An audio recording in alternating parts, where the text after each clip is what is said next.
ஆ இங்க வா. எல்லாத்தையும் எடுத்து உள்ள வை. எல்லாம் உனக்கு தான். வா. இவ்வளோ எனக்கு வேணாம், இவங்களுக்கும் கொடுங்க. என்னடி அவங்க இவங்கன்னு சொல்லிக்கிட்டு அத்தைன்னு சொல்லு.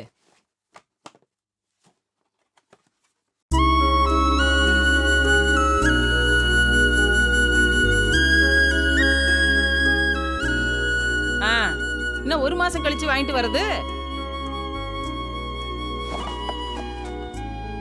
இவங்க இப்படிதாம்மா வேட்டிக்கு போட்டியாவே செய்வாங்க. நீ வா.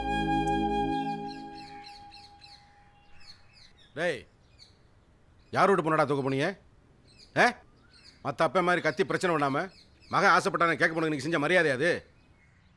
ஏதோ தவறுதெல்லாம் மாறி போச்சு. ஒருவேளை நடந்திருந்தா உங்கள்கிட்ட தானே சொல்லி அனுப்பிச்சேன். உனக்குமா அறிவு இல்லைன்னு அந்த பிரசிடண்ட் என்னை பார்த்து கேட்டா அந்த ஆள் மூஞ்சில நான் எப்படா முழிப்பேன்? டேய், இது வரைக்கும் நான் கௌரவமாக வாழ்ந்துட்டேன்.